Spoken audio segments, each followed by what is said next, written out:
Nous, ici en Martinique, nous sommes ennuyés. Il y a un manque de débouchés pour les jeunes. Nous sommes obligés d'être expatriés en métropole. Je n'ai pas du tout de diplôme. Je n'ai pas les moyens, matériellement, parce que notre pays est bien pauvre. Nous tous, nous, c'est des hommes. Alors nous, pour marcher la main dans la main, blanc, noir, tout cas terrasse, je comprends ça, les 10 autres là. Alors, traduisot li, en français, ça veut dire que du bien, que du bien.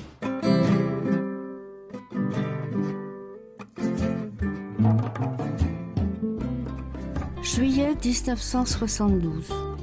Premier festival de théâtre de Fort-de-France, créé à l'initiative d'Aimé Césaire et du metteur en scène Jean-Marie Serrault. Jean-Marie m'invite à venir photographier cette aventure théâtrale. Ce soir, nous avons la chance, en cet esprit, d'avoir une équipe qui entame une action culturelle qui s'adresse directement au peuple, à toutes les couches de la population. Aventure, car les spectacles doivent être montés et réalisés en des lieux improvisés, ne disposant d'aucune structure théâtrale. Et si je rencontre l'un de vous sur mon passage, je l'écrase. Je photographiais et j'enregistrais le texte et les réactions du public. Vos charognes serviront d'engrais à cette terre, qui ne vous appartient plus, que je possède déjà. Quand je suis sortie du théâtre, j'ai regardé autour de moi. J'ai vu que la fiction s'était échappée de la scène, qu'elle se déployait là, dans la réalité, sous mes yeux.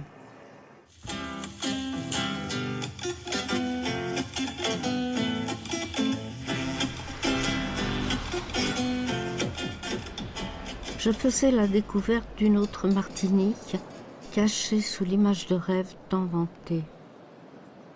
Pourtant, comment ne pas voir les habitats de planches et de tôles au centre de la capitale? Comment ne pas s'étonner que dans un département français, des travailleurs soient payés à la tâche? Les photos sont belles, hein? Elle avait à l'époque, Betty, fait des photos absolument extraordinaires. À ce moment-là, j'étais un jeune prêtre et j'officiais à l'église de Sainte-Thérèse. Et elle m'a demandé si je connaissais des gens, à la fois du syndicat et à la fois dans les quartiers de Fort-de-France. Alors évidemment que je connaissais des gens. Je pense à mes nombreuses rencontres. Certains dont les propres grands-parents avaient été esclaves, transportés au fond d'eux-mêmes, très vive, la blessure de leur récit. J'écoute, j'enregistre. Si le chef, le commandeur, n'était pas content de votre travail, il vous donnait des coups de fouet et puis il vous roulait à terre. Ah, ils ont vu de la misère, on vous roulait à terre, même les femmes enceintes. Les femmes enceintes, quelquefois, on les mettait dans un baril, dans une barrique, et puis on roulait la femme enceinte dans la barrique. On a toujours dit ça, on m'a toujours raconté cette histoire. Ah, c'était de la sauvagerie énorme, hein? Je perçus rapidement que les Martiniquais étaient pénétrés de leur histoire et que de nombreuses traces, résonances des temps passés, demeuraient encore. Parallèlement au projet initial, je décidai de réaliser un reportage sur les divers aspects de la réalité martiniquaise. Reportage sur les divers aspects de la réalité martiniquaise. Pour soulager, tiens-moi, la-moi un petit bout, petit bout, petit bout toutou, la-moi un petit bout, petit bout, petit bout toutou. Les familles, c'était 8-9 personnes. Alors, des fois, il peut y avoir plusieurs familles parce que s'il y en a une qui travaille, elle laisse ses enfants chez les autres. Juste avant les années 60, même s'il n'y avait pas de mixité sociale, il y avait des gens qui avaient leur maison, etc., des bourgeois, des instituteurs, etc. Et puis, il y avait aussi le peuple qui était à côté. Les enfants se fréquentaient, jouaient ensemble, etc. Mais après ces années 60, il n'y a plus ça. Ceux qui ont eu les moyens sont allés construire leur villa à la campagne, avec leurs voitures, etc. Et les quartiers sont restés plutôt pour les gens pauvres. On n'a plus eu la mixité géographique. On a eu vraiment des quartiers bien individualisés socialement. Alors qu'avant, les gens étaient l'un à côté de l'autre. Depuis en bananier entré, faut que reste en relégué. Ni la classe au péotoyo, yo le guignets en cochon. La boucherie est pas même parler, yo le plaisir, c'est marché. Alors le marché, si je me souviens, c'est depuis ma grand-mère. J'étais toute petite. C'est le moment où on mangeait un peu des choses exceptionnelles, par exemple bonbons chouval. On mangeait tout ça et on a ces souvenirs-là. Nous, on était dans un quartier reculé et on devait accompagner nos parents. On transportait la marchandise le soir et on allumait un serbi. Le serbi, c'est le flambeau. On s'éclairait parce qu'il n'y avait pas d'électricité. Souvent, les clients qui viennent ici, ce sont des ruraux en fait, à l'origine. Et ils aimeraient retrouver tout ça. De par leur présence, c'est une manière de maintenir le patrimoine. Ça, si on perd ça, on perd un peu notre âme. Parce qu'avant, dans chaque commune, il y avait un marché paysan comme ici. On n'a plus le privilège d'avoir ça. Les magasins de grande surface commençaient à émerger. Autrefois, de nombreux paysans gagnaient leur vie en faisant de la culture maraîchère. Et ce qui arrive, c'est qu'ils trouvent une grande masse de ces mêmes produits dans les grands magasins, dans les prix uniques. Et ces produits-là reviennent meilleur marché. Payer des engrais, payer la main-d'œuvre, payer tout cela, ça coûte très cher. Et ils ne peuvent pas vendre au même prix de ceux qui sont vendus au magasin.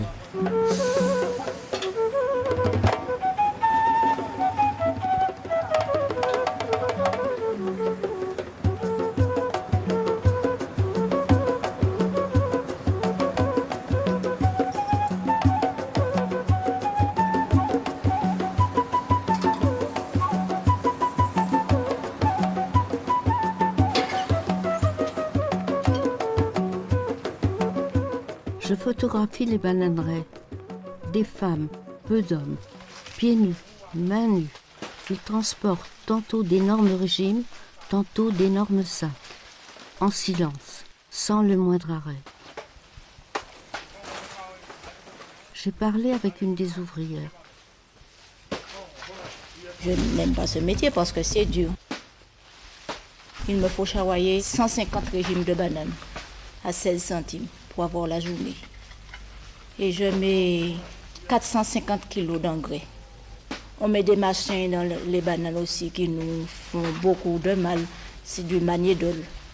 Ça nous brûle la peau et on apporte le seau sous la tête. Ça nous brûle la tête partout. Et malgré, on se baigne aussitôt, mais ça ne va pas. On a travaillé beaucoup, beaucoup. Les produits chimiques, nous pas ça c'était mauvais. On a mis ça. Il fallait mettre Némacure, et Thémique, Curlone. Pour que les fourmis ne charriaient pas, on mettait de l'examen à la main comme ça. On ne savait pas ce que c'était.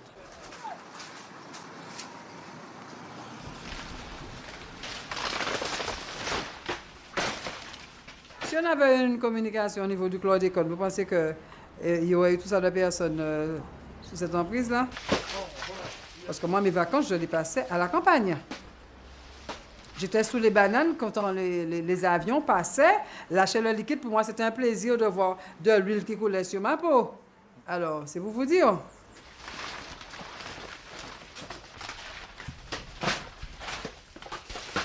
Ma maman racontait qu'elle a travaillé, elle était ouvrière agricole.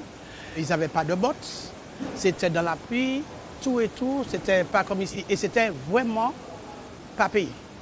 Il fallait se battre pour avoir de l'argent. Il fallait se battre.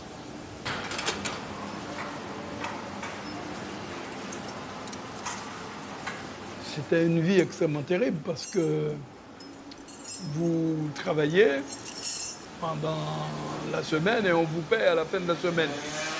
L'autre croyait qu'il aurait eu, je sais pas moi, 14 ou 15 francs et on lui dit qu'il n'a que 10 francs. Donc il n'est pas content, avec raison. Et en plus, au moment où il a cet argent, le commandeur qui lui-même possède la boutique lui rappelle qu'il faut qu'il paye ce qu'il a acheté à la boutique. Donc son argent est presque fichu, quoi. La paye se faisait sur l'habitation où le commandeur, lorsqu'il payait, et il avait son revolver sur sa table. Parce que l'autre qui vient prendre son argent, lui, il a son coutelas à la main. Pas pour attaquer, mais c'est parce que c'est son outil de travail.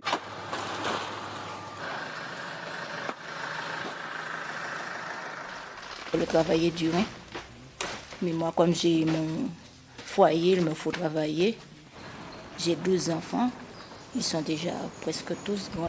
Mais j'ai 6 petits, alors il me faut travailler. Je ne peux pas laisser et me mettre en chômage, puisque je ne trouve pas d'autres choses à faire. Mais ça ne suffit pas pour faire le tout marché.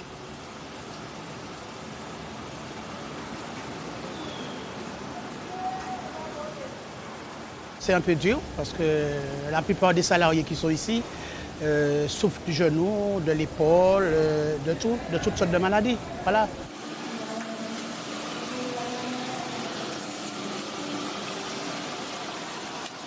Alors ça, on appelle ça dépâter.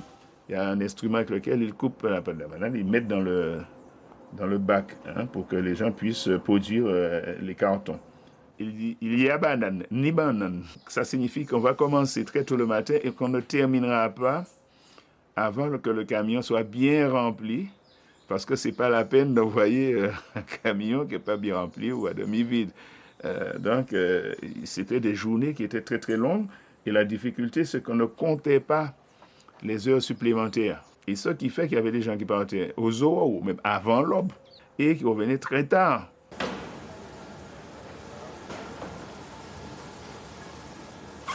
Donc autant dans les champs c'était difficile, dans le hangar c'était aussi difficile et aussi contraignant. Il n'y avait pas une entente sur la limite du travail qu'il fallait faire. La limite était déterminée par le rendement. Donc on avait quelque chose qui était relativement inhumain.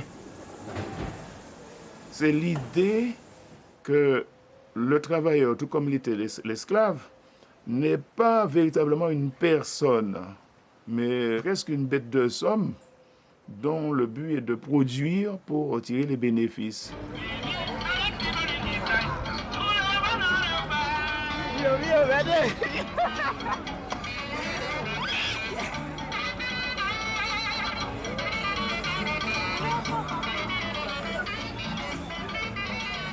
Tôt le matin, j'arrive sur les docks. La veille, j'ai rencontré des syndicalistes. Ils m'ont proposé de venir faire un reportage sur le travail des dockers. On expédie vers la métropole entre 200 et 220 000 tonnes de bananes chaque année. De la métropole, eh bien, on reçoit, pour ainsi dire, tous les produits manufacturés. Ici, il n'y a pas de manufacture. Les voitures, les conserves de boissons gazeuses, même de la pomme de terre, les haricots, enfin tout.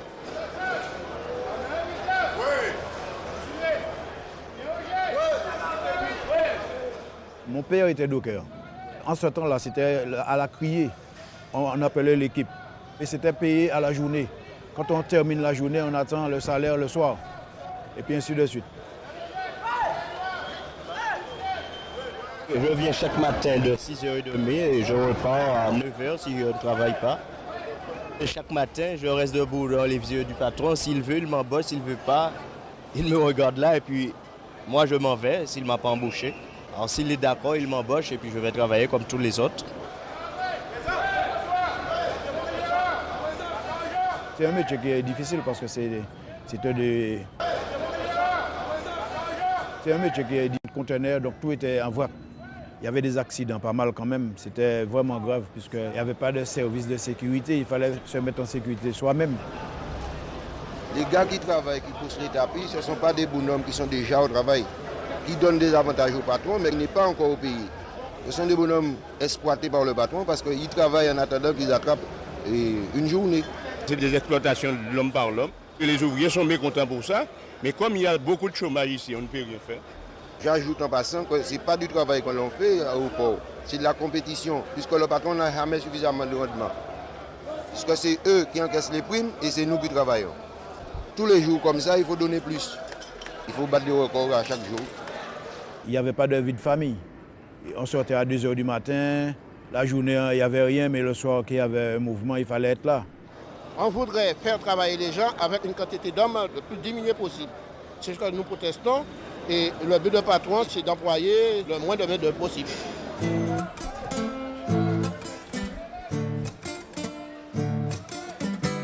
La Martinique, pays de rêve. Pour qui ?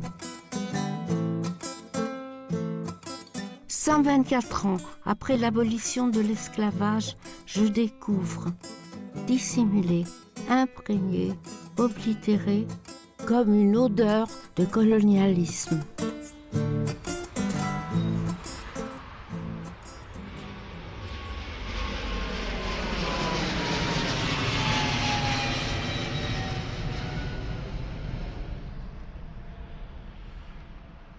De retour à Paris, je sélectionne, je classe cette importante documentation. Je revois Marcel Manville, célèbre avocat militant installé à Paris, tout juste rencontré en Martinique. Je lui montre quelques tirages. 1 an et 3 mois plus tard, il m'appelle.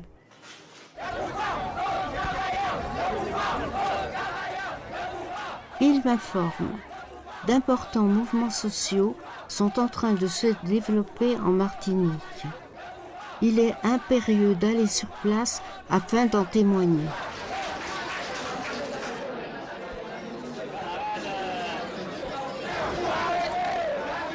« 3 février 1974, je suis de retour à Fort-de-France.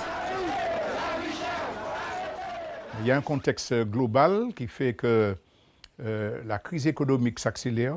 On est au lendemain du choc pétrolier de 1973. Les prix qui étaient déjà excessifs ici s'emballent.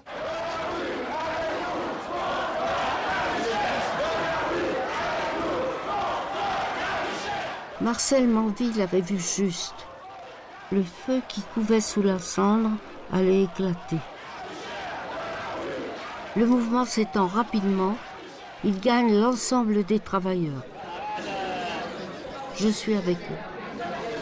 On est en train de mener un mouvement pour obliger les patrons à discuter, pour avoir une augmentation de salaire et pour améliorer l'état de l'agriculture. Voilà le mouvement. Je pense que je me suis bien fait comprendre.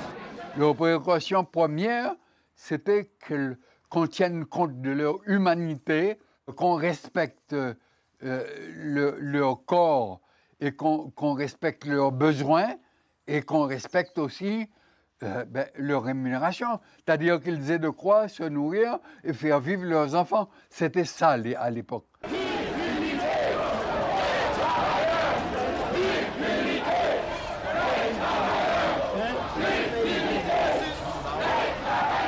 Il faut bien comprendre qu'à ce moment-là, toute la Martinique était en grève. Et ce n'est pas seulement pour la grève agricole. C'est l'époque où, pour la première fois, on avait vu ça à la Martinique. Les ouvriers de banque s'étaient mis en grève. On peut dire qu'ils étaient des privilégiés parmi les employés.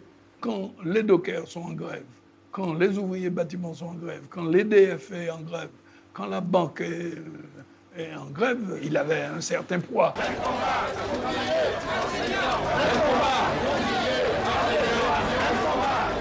Si on pouvait vivre décemment avec ce qu'on gagne, ben, il n'y aurait pas eu de problème. Les Martiniquais veulent travailler. Pourvu qu'on organise le travail dans l'intérêt des Martiniquais et non pas dans l'intérêt des grosses sociétés, des gros capitalistes. L'économie du pays doit être repensée afin que le revenu du pays, n'est-ce pas, sert à tout le monde.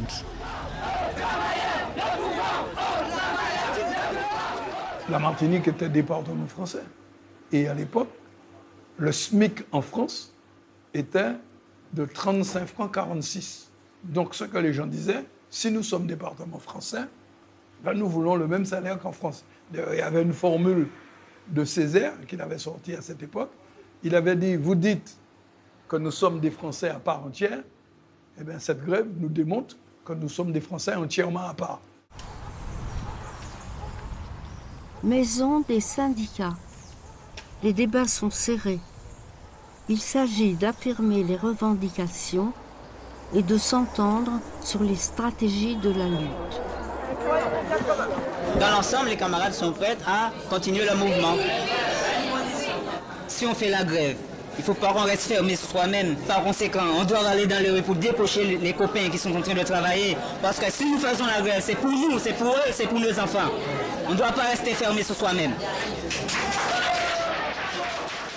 En 1971, il y a un certain nombre d'étudiants qui rentrent en Martinique, forgés de la collaboration avec les mouvements de libération nationale du Vietnam, du Laos, du Cambodge, et qui décident de venir faire la révolution en Martinique.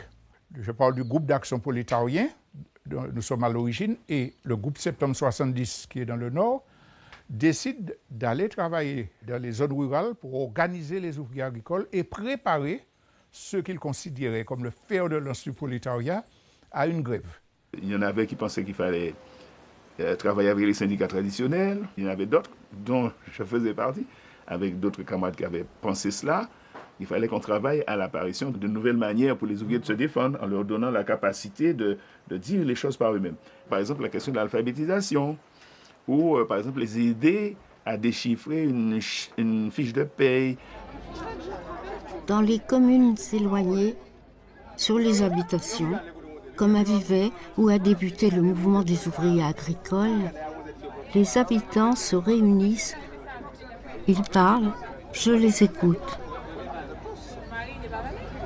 Les ouvriers agricoles sont en ce moment dans les différentes communes. Ils font des réunions pour présenter les propositions patronales, certainement qu'ils ne vont pas accepter. Ils sont donc en mouvement. Et ça a donné naissance à des organisations politiques très proches de la population, très proches des masses, et qui sont devenues très puissants. Nous avions donc des relais, notamment nous impulsions l'organisation des lycéens, l'ONEM, Organisation nationale des étudiants martiniquais, qui ont permis une popularisation très vive du mouvement. On était très influencés par les lycéens qui étaient d'une autre génération dans notre promo. Nous étions jeunes, 17-18 ans, et c'est véritablement eux qui avaient déjà une appartenance idéologique bien définie qui nous ont entraînés dans ce mouvement social. Si vous allez, n'est-ce pas, vous êtes éparpillés, chacun de l'autre côté, vous êtes isolés, eh bien, on vous casse les uns après les autres. On essaie de mettre les uns contre les autres également. Tandis que si vous êtes unis, il n'y a rien à faire. Vous avez le nombre pour vous et vous avez la force pour vous. Et donc, quand la grève démarre, le fait qu'elle soit préparée sur tout le territoire, bien préparée, parce que les cadres qui vont débaucher ne font pas comme jusqu'aux années 65, où il y avait des bandes dures qui rentraient sur la plantation. Là, Dieu travaille là, bâton, et puis tout le monde s'enfuyait. Les plus solides rejoignaient le mouvement, ils continuaient. Ce n'est pas du tout ça. Quand les ouvriers arrivent sur les habitations en 1974, ils rassurent les gens, non, nous défendons nos droits. Si vous voulez travailler, travaillez. Mais est-ce que vous comprenez que... Et finalement, les gens attendaient ce genre de langage-là et ils s'agroupent. Au comité de grève générale, nous prenions la décision de former des piquets de grève dans chaque secteur, avec un délégué qui le représente, et en distribuant des tracts s'il le faut, et en discutant avec ceux qui travaillent, afin de les emmener à participer avec eux. Considérant l'intransigeance des pouvoirs publics face à ces revendications, les membres du syndicat de l'éclairage en lutte décident de participer à la grève générale le mardi 12 février 1974 à partir de 7h30. Lorsqu'il y a eu la fameuse manifestation du 12 février 1974, c'était une grève générale qui avait été appelée à Fort-de-France, les ouvriers agricoles sont descendus massivement, et c'est pour cela que d'ailleurs, au lendemain de cette manif, il y a eu une répression accrue contre eux. Le sang des travailleurs a coulé, un mort à Basse-Pointe, debout contre la répression colonialiste. Les forces policières ont tiré sur les grévistes. Il y a un ouvrier tué, un père de 20 enfants et des blessés. La décision prise par le préfet Christian Rossetti de donner un coup d'arrêt définitif aux puissantes manifestations porte l'entière responsabilité de cette violence.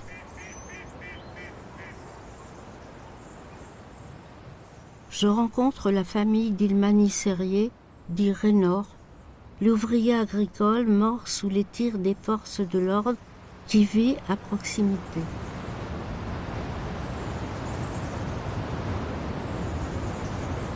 Le lendemain matin, donc quand j'arrive, forcément au lycée Tunacocha, des élèves du Lorrain, des élèves de Sainte-Marie, des élèves du Marigot. Ancrés dans le donc du Robert, du François. Donc quand on leur dit, eh bien, il y a la grève des ouvriers agricoles, parce qu'on a tué un ouvrier agricole, eh bien, on n'a même pas eu besoin de leur dire, on fait grève. Et la grève a été spontanée. Je peux être camarade Renaud, père de 22 enfants. Il est venu trouver la mort avant hier. Par 2 ou 3 vagabonds qui sont sortis, pour qu'ils réclament sa revendication. 35 francs 46. Il a entamé la lutte continue, il ne faut pas le décourager parce qu'on a battu sans, nous battu sans action, nous ne couper.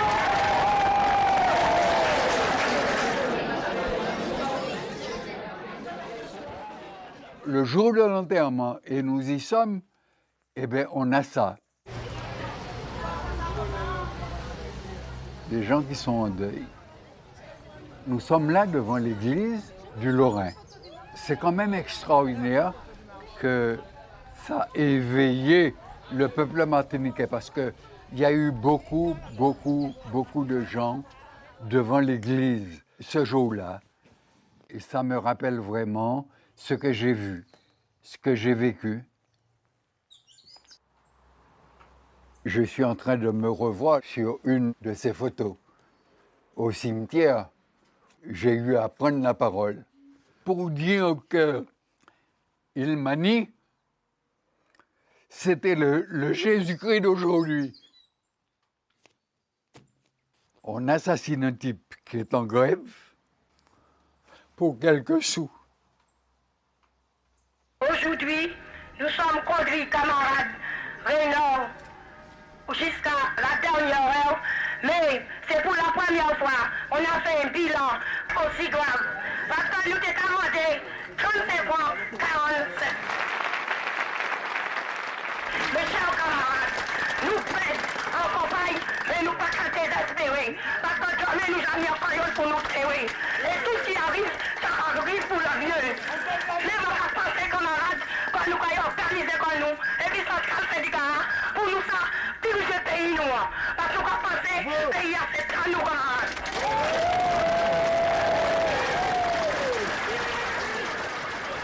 La population a bien compris que c'était une tuerie préméditée, faite avec une espèce de lâcheté, de sauvagerie. Tout le monde s'est senti concerné et il y a eu cet afflux aux funérailles d'Ilmani.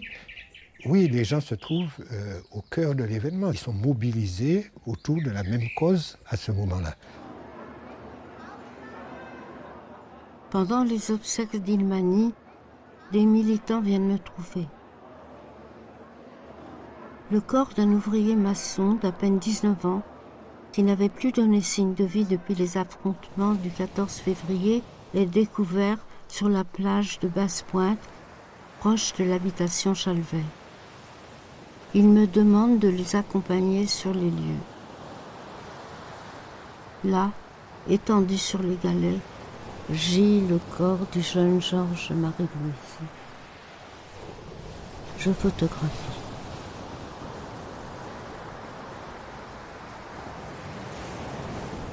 J'habite Basse-Pointe. C'est mon père qui va aller récupérer le corps de Marie-Louise sur la plage. Mon père est pompier et la commune va lui demander d'aller récupérer le corps. Mais la pression est telle qu'on se dit, mais on ne va pas le laisser partir avec le corps.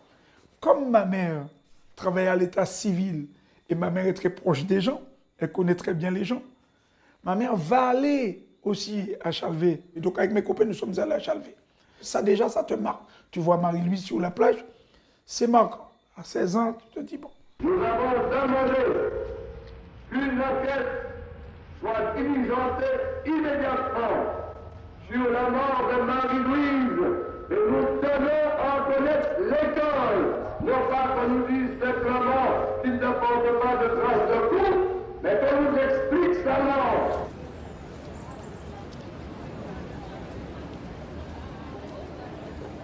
Lors des funérailles, les larmes d'aujourd'hui s'ajoutent aux larmes du passé.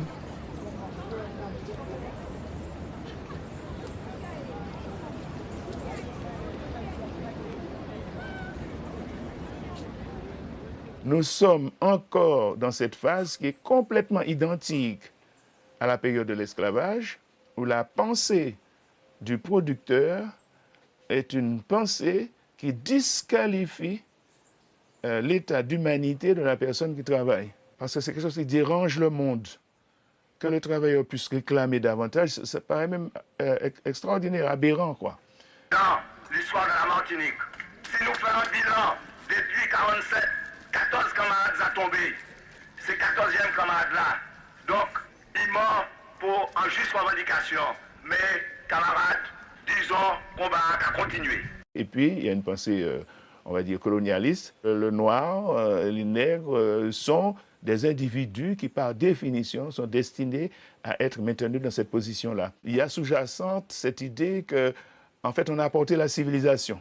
On leur fait du bien en les réduisant d'esclavage. En fois de plus, ouvriers agricoles tombés en barbare, policiers colonialistes. En fois de plus, nous avons clairement visage colonialisme forcé. Colonialisme forcé, pas qu'à satisfaire revendication peuple, mais il a envoyé baillot, gendarme, mitraillette et puis sac à poulet.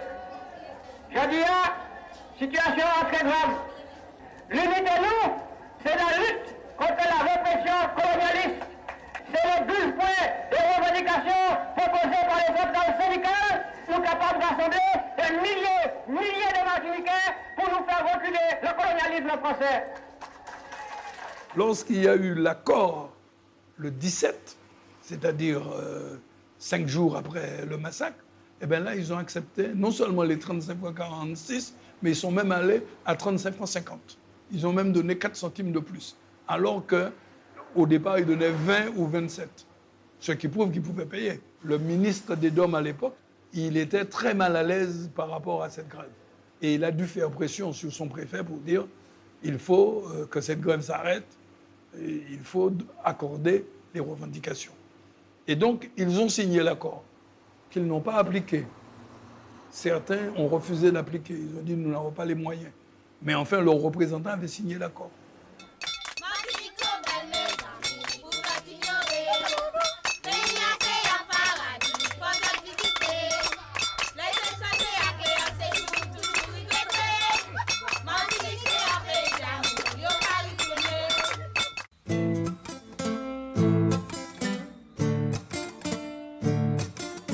Retour à Paris, je constate que les deux reportages n'en forment qu'un seul, tant 72 apparaît comme préambule à 74. Je pensais réaliser un film à partir de ces documents, mais les négatifs et les bandes-sons resteront dans un carton jusqu'à ce que les hasards de la vie viennent les en extirper.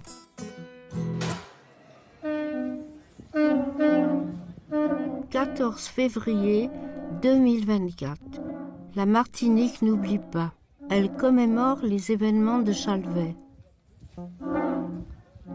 Cet anniversaire vient rappeler à la fois la violence de la répression et l'importance des luttes de 1974.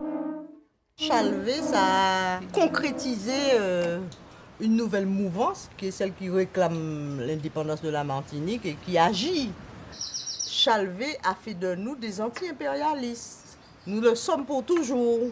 Chalvet a fait de nous des anticolonialistes. Mais en fait, c'est une prise de conscience non seulement par rapport à la situation de la Martinique, mais par rapport à la situation du monde, par rapport à la situation des pays sous domination auxquels on appartient. Et en fait, ça a fait de nous des citoyens engagés. Sans même le savoir, hein, parce qu'on ne sommes que des lycéens. Mais en tout cas, insidieusement, ça a planté quelque chose qui fait de nous ce que nous sommes maintenant. Maman, écoutez ça qui passe.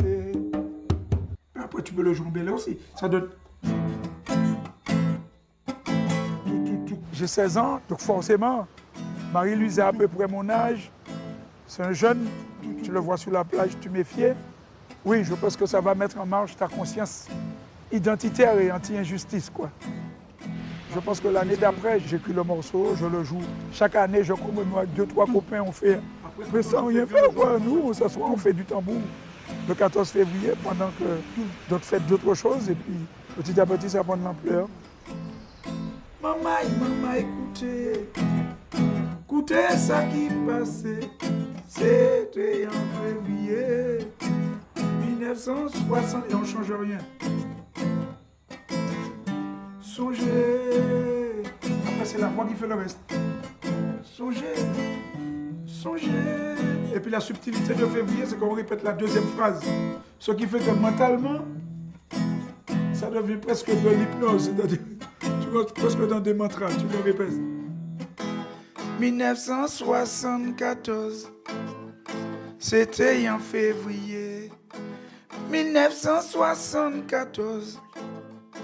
À dans Chanzanana, tout près comme une basse pointe, à subitation chalvé, te bécheni pour taillot, à subitation chalvé, te bécheni pour taillot. Ouvrier agricole, te qu'à manifester, ou bétier te augmenter. Les journées bananes, ou bétier te augmenter. Les journées bananes, malheureux bien organisé, te qu'à revendiquer, déjà 3 jours yo qualité. Négociation bloquée, déjà 3 jours localité. Négociation bloquée, n'a dit ça peut pas tirer. Faut yo ni ça yolé, gagner ça yo mérité. Jusqu'alité sans arrêter, gagner ça yo mérité. Jusqu'alité sans arrêter, l'esprit t'est qu'à chauffer. Avant moi, ils se sont battus pour qu'on puisse arriver à un SMIC. C'est ce qui a amené la grève de 1974 où il y a eu des morts. De 1974 à aujourd'hui, on a eu la mensualisation dont on s'est battu parce que les patrons voulaient faire ce qu'ils voulaient. Au niveau de la mensualisation dont on s'est battu parce que les patrons voulaient faire ce qu'ils voulaient. La grève pour dire qu'aujourd'hui, on ne veut plus de jambon, on ne veut plus de vermouth, mais de nous donner une prime afin qu'on puisse aller s'acheter ce qu'on veut pour la fin de l'année, pour passer la fin de l'année avec nos enfants. Il nous a fallu quand même faire 52 jours de grève, dormir sous les ponts, venir sur les exploitations, faire comprendre aux salariés qu'il faut qu'on se rassemble pour que les patrons puissent nous donner quelque chose. En 1972, une ouvrière nous a fait le récit de sa journée. Aucune des règles du travail n'est respectée. 2024. L'écho des paroles prononcées en 1974 résonne toujours.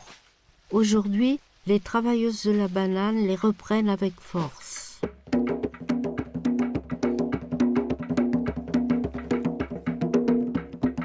Raché banane, portez maman plan, portez baliveau, mettez ficelle, mettez poli, faut couper régime, portez régime, chailler régime, tremper banane, dépater, toute l'emmène nous dans de l'eau, pour nous faire carton, baillot carton, pour nous faire carton. Nous avons par exemple demandé la prime d'ancienneté que nous n'avons pas. Nous avons demandé des primes de vacances que nous n'avons pas.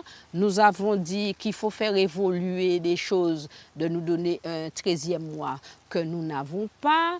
Nous avons demandé des tickets déjeuner que nous n'avons pas. Il m'a dit, y aller devant, à quitter maman nous tomber. Au combat, y aller devant un gendarme. Et beaucoup de salariés sont rattachés à la tâche. Alors vous voyez, socialement, ça ne bouge pas. Mais, par contre, au niveau matériel, ils essaient de tout changer.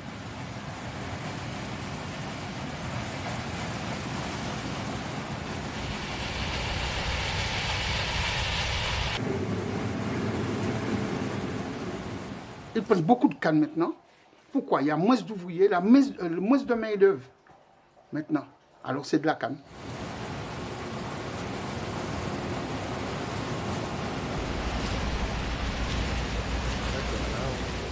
Il n'y a plus cette histoire d'heures supplémentaires. Ça n'existe plus maintenant. Parce que c'est l'annualisation. On parle d'heures supplémentaires pendant une année. Dans un mois, il a travaillé plus ce mois-ci, moins ce mois-ci. C'est à la moyenne annuelle qu'on trouve si on a des heures supplémentaires.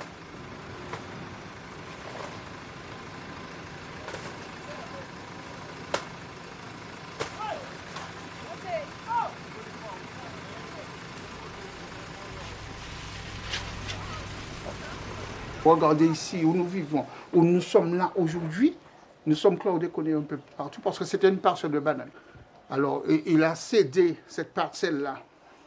C'est un deal politique pour faire des maisons parce qu'on avait radié des gens qui habitaient un peu plus bas. Et ces gens sont venus habiter là. Et il a fait arriver de l'eau et de l'électricité dans l'exploitation. Ouais. Il y avait une vingtaine d'enfants. Et les enfants ne restent pas là. Ah, non. Ouais. Mais tous ces enfants sont malades. Hein. Il y a des traces. Les enfants ont grandi, ils ont laissé la Martinique. C'est une population qui est vraiment vieillissante en Martinique. J'ai 3 enfants, regarde, je vis seule, je n'ai personne. Ils sont à droite, à gauche, ils ne sont pas là. Je vis seule.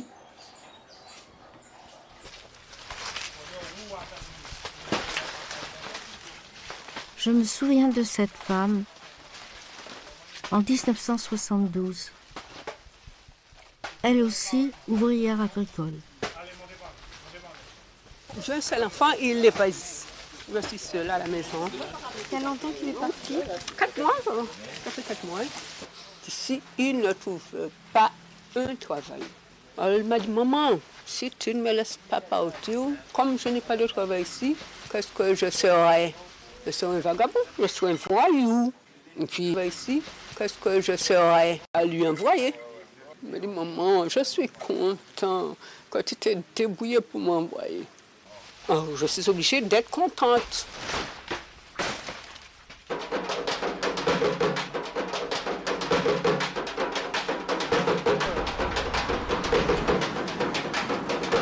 Déjà, pour trouver un boulot, c'est pas facile. Les études, si par exemple, tu as un choix d'études à faire et que c'est pas disponible en Martinique, tu es obligé de partir.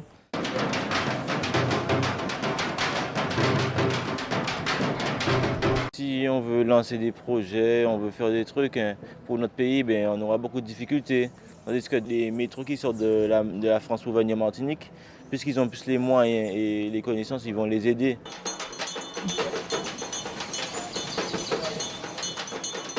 Les béquiers possèdent le plus clair de l'économie de la Martinique.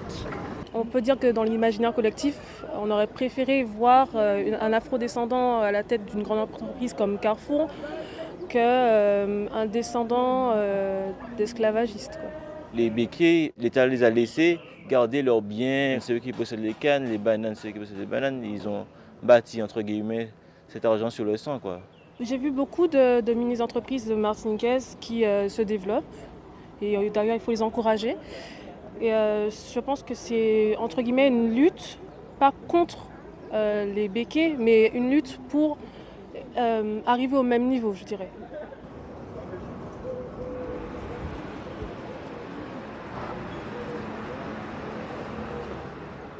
Alors, je lis là, nous luttons. Patron Béquet, non à l'esprit colonialiste, nous voulons le dialogue. Eh bien, ouais, ça n'a pas changé, hein.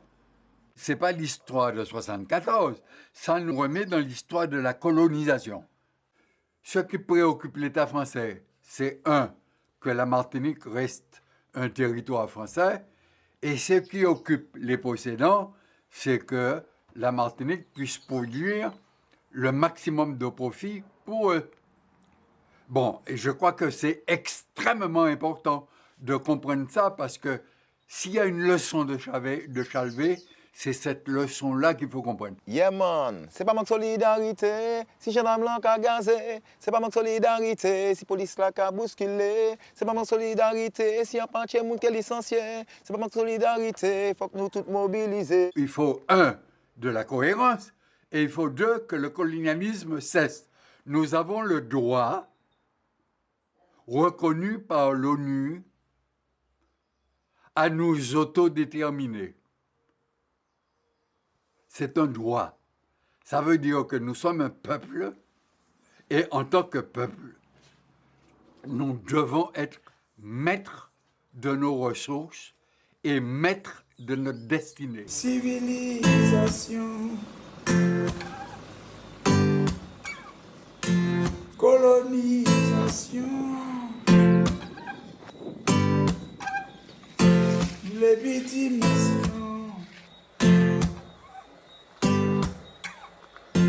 Ici, on est à Providence. Toute cette surface-là était redevenue en friche.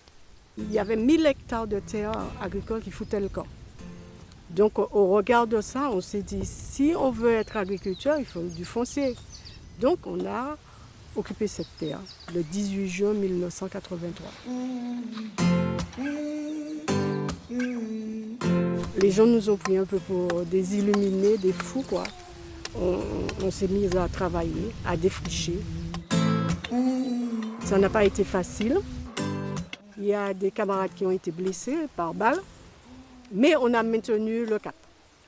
Donc aujourd'hui, comme vous pouvez constater, toute cette terre est protégée, surtout pour une production pour nourrir le peuple. Et ça, c'est une satisfaction. Mais ça reste un combat, parce que ça peut être remis en question.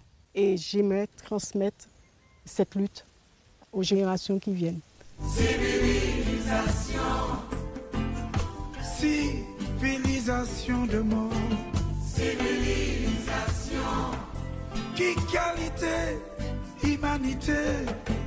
Civilisation, civilisation de mort. Les nouvelles générations développent le champ de leur combat au-delà des revendications socio-économiques. Ainsi, déclare-t-il haut et fort, 74 a éveillé nos consciences et fait de nous des citoyens engagés. Aujourd'hui, les habitations sont modernes. Et pour moi, aujourd'hui, les habitations, ce sont les centres commerciaux. Parce que les gens qui travaillent dans les centres commerciaux, lorsqu'on regarde bien, on leur donne des petites cartes de fidélisation. Comme ça, eux, ils ne vont pas faire des courses ailleurs. Forcément, ils retournent ramener l'argent là où ils l'ont pris. Ces mêmes personnes ont des maisons de crédit. Donc, quand il y a des gens qui travaillent pour eux, ces gens-là, finalement, vont vers ces maisons de crédit là, pensant que leur patron va leur faire une fleur. Donc, ils achètent les voitures dans la main de la même personne. Quand ils sortent de là, la première fois qu'ils ont acheté la voiture, ils vont faire un plein dans la station de cette même personne. Et comme, finalement, ils avaient l'habitude de faire un petit cabas de courses, aujourd'hui, comme ils ont une voiture, ils vont faire un coffre. Donc, ils vont prendre encore plus de courses que d'habitude. Donc, au final, tout l'argent que tu as gagné au même endroit, tu vas le ramener à la même personne, comme à l'ancienne. Donc, je dis, les nouvelles habitations, ce sont les centres commerciaux. On est capable, nous, tels que nous sommes, d'être un monde où les gens peuvent être de couleurs différentes, de cultures différentes, d'origines différentes, être sur le territoire de la Martinique et former un peuple. nous pouvons construire une Martinique différente et une Martinique qui soit ouverte au monde.